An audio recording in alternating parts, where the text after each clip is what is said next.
sommes aujourd'hui sur le salon Studirama des grandes écoles de Paris et je suis en compagnie de Anthony Yacoub. Vous êtes enseignant-chercheur à l'ESIEA. Bonjour. Bonjour Caroline. Alors ma première question est simple. Est-ce que vous pouvez nous présenter tout simplement l'ESIEA? Donc l'ESUA, c'est une école d'ingénieurs qui a été fondée en 1958. C'est une école d'ingénieurs privée donc avec le titre ESPIG. C'est une école d'ingénieurs supérieurs privée à intérêt général. On a le statut d'association aussi. On a aussi un labo de recherche qui est accrédité HCRS, il est vraiment certifié de la qualité de nos recherches qu'on fait dans notre labo. Donc je suis enseignant-chercheur en intelligence artificielle. Alors justement, l'intelligence artificielle et la recherche, ce sont les deux sujets dont vous allez nous parler aujourd'hui. J'aurais une première question. Euh, Est-ce que vous pouvez nous expliquer ce qu'est un système tutoriel intelligent et affectif? C'est un projet que vous menez? Voilà, donc nous à l'école, donc il y a un an, on s'est lancé dans ce projet-là, donc d'élaborer et de créer notre propre STIA, qu'on appelle STIA. Donc c'est un système intelligent, tutoriel et affectif. Il y a un an, on était dans le labo, on s'est dit voilà, en voyant la tête de nos étudiants, on apprend trop sur l'état affectif et sur leur capacité d'apprentissage.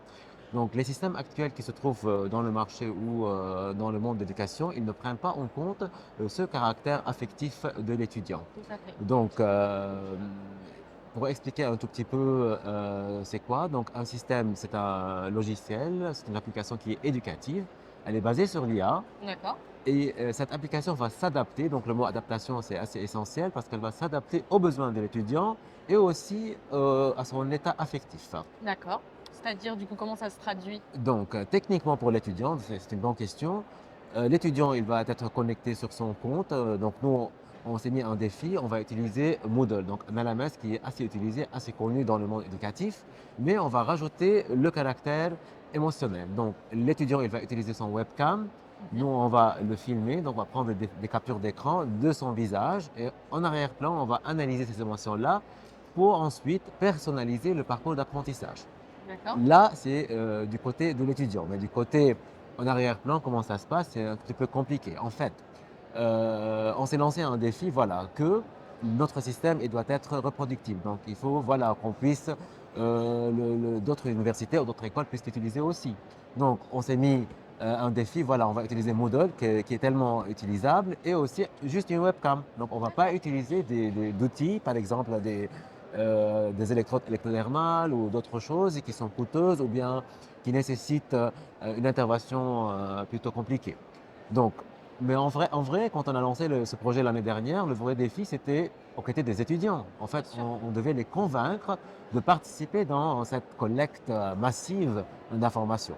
Donc, c'est pour cela, donc, l'année dernière, on a recruté un de nos étudiants comme ingénieur de recherche. D'accord. On a commencé tout ça, donc on a mis l'infrastructure physique, donc parce que on devait sauvegarder pas mal de photos, donc c'est une quantité énorme de photos, et aussi il faut préserver la confidentialité de nos étudiants. Bien sûr, bien sûr. On a monté tout un formulaire de GDPR, donc Mhm. voilà, pour garantir leurs droits. Et ensuite, donc ça fait déjà un an, on a commencé la collecte d'informations, des données. Ça s'est bien passé pour le moment. Normalement, on va continuer à faire de la collecte d'informations. Donc c'était juste la première étape.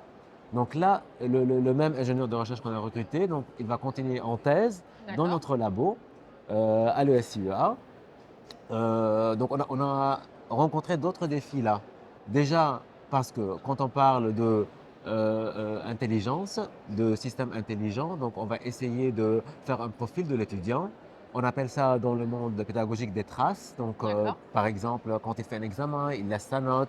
Quand il consulte un cours ou quand il fait des exercices ou des activités. Donc, c'est ça, ce sont des traces d'apprentissage qu'on doit les analyser. Nous, en tant que labo, donc on est fort dans l'IA, mais on n'est pas fort dans les traces. C'est pour cela qu'on a mené des coopérations avec l'Université de Paris-Sorbonne, avec le D'accord. laboratoire CRI, pour travailler justement en coopération avec eux parce qu'ils sont experts dans ce domaine-là.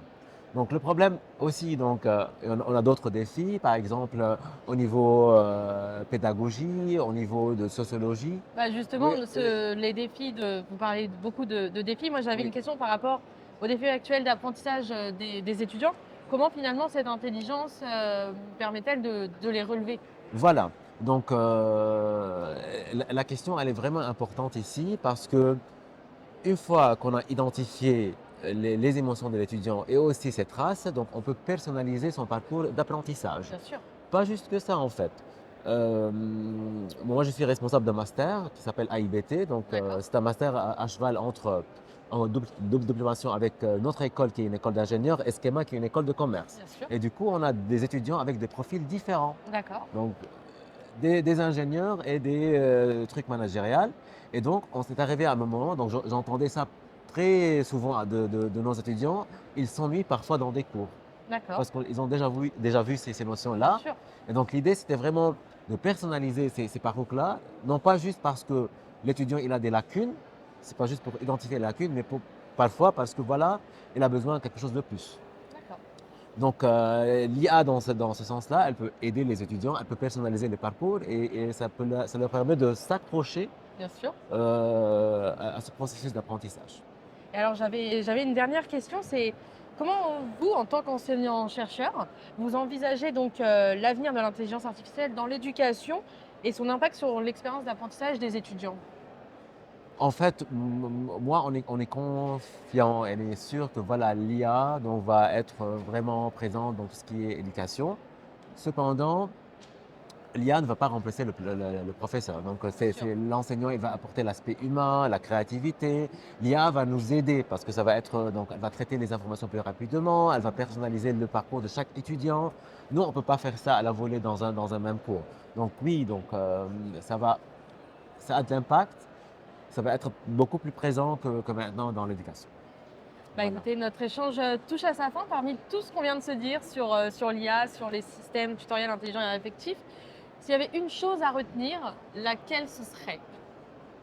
Ben, juste pour un dernier message, c'est pour dire voilà, que l'IA, donc, c'est vraiment quelque chose d'important. Donc, vous avez entendu parler de ChatGPT, ça c'est sûr, mais il n'y a pas que ChatGPT. Et donc, si vous êtes intéressé par la recherche, n'hésitez pas donc, à venir, à nous faire rencontrer aussi dans notre JPO à l'ESUA. Merci à vous.